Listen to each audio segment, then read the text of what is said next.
Dear student, जैसा कि हम लोग कर रहे थे अपनी एक्सरसाइज 1.2 जिसका क्वेश्चन नंबर 2 हम लोग कंप्लीट कर चुके हैं। आज हमने स्टार्ट करना है इसका क्वेश्चन नंबर 3। वो है आपके पास if x is equal to 3 + k√8 then find x + 1/x। हमें x की वैल्यू गिवन है, हमने उससे फाइंड करनी है x + 1/x की वैल्यू।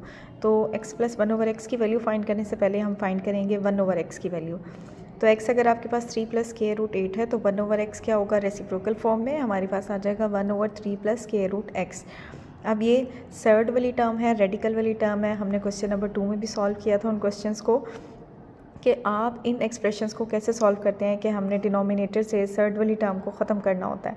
तो उसका तरीका क्या होता है कि जो आपको डिनोमिनेटर में सर्ड वाला एक्सप्रेशन दिया हुआ है उसके कॉन्जुगेट से आप मल्टीप्लाई भी करें और डिवाइड भी करें। तो मैंने उसके कॉन्जुगेट से मल्टीप्लाई और डिवाइड कर दिया है। अब आप देखें न्यूमरेटर्स में 1 है, 1 इससे मल्टीप्लाई होगा तो एज इट इज़ यही आ जाएगा। और डिनोमिनेटर में एक एक्सप्रेशन प्लस वाला है और एक माइनस वाला है। इस पर हम अप्लाई करेंगे a² - b² वाला फार्मूला जो कि इक्वल होगा a - b a + b।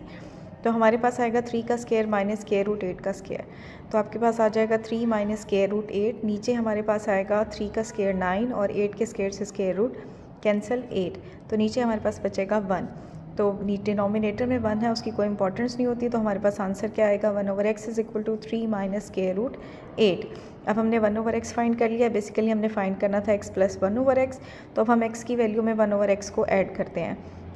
आप ऐड करेंगे, मैंने इसे ब्रैकेट्स में लिख लिया है ताकि साइन की मिस्टेक ना हो।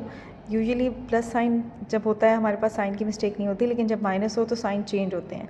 ठीक है, तो नेक्स्ट स्टेप में मैंने इनकी ब्रैकेट्स ओपन कर दिया है। अब आप देखें, एक जगह + k√8 है और एक जगह -k√8। ये दोनों एक दूसरे से कैंसिल हो जाएंगे और 3 के साथ दोनों जगह प्लस है तो हमारे पास आंसर आएगा 6।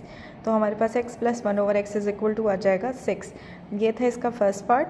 अब मैं आपको करवा रही हूँ इसका थर्ड पार्ट। देखिए, थर्ड पार्ट मैं इसलिए करवा रही हूँ, मैंने सेकंड पार्ट छोड़ा है क्योंकि हमारा थर्ड पार्ट फर्स्ट पार्ट से लिंक है। फर्स्ट पार्ट में हमने x + 1/x की वैल्यू फाइंड की थी, थर्ड पार्ट में हमने x² + 1/x² की वैल्यू फाइंड करनी है। तो हमें x की वैल्यू भी गिवन है, 1/x की वैल्यू हमने लास्ट पार्ट में फाइंड कर ली थी, x + 1/x की वैल्यू भी हमने लास्ट पार्ट में फाइंड की है। अब ये पार्ट दोनों एक दूसरे से कनेक्टेड हैं। ठीक है, अगर हमारे पास ये दोनों पार्ट आएँ तो फिर तो हम इस्तेमाल कर सकते हैं कि हमने पीछे लास्ट पार्ट में 1/x की वैल्यू भी फाइंड की हुई है, x + 1/x की वैल्यू भी फाइंड की है, तो हम इसे इजीली सॉल्व कर सकते हैं।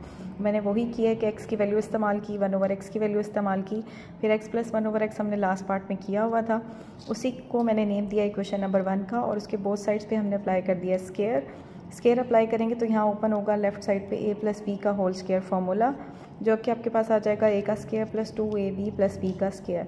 अब एक x आपका न्यूमरेटर में, एक डिनोमिनेटर में, दोनों एक दूसरे से कैंसिल होंगे। यहाँ 6 का स्क्वायर आएगा 36।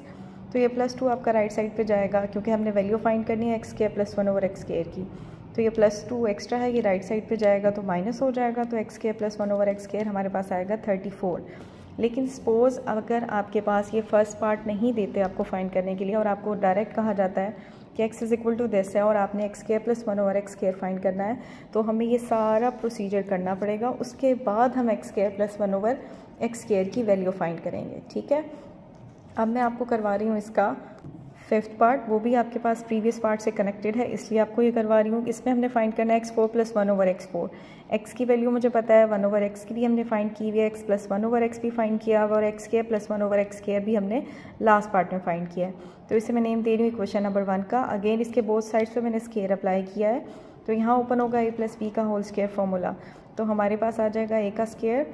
अब a की वैल्यू है x², उसका अगेन स्क्वायर लेंगे तो हमारे पास आएगा x4 + 2ab + b का स्क्वायर और यहाँ 34 का स्क्वायर हमारे पास आ जाएगा 1156।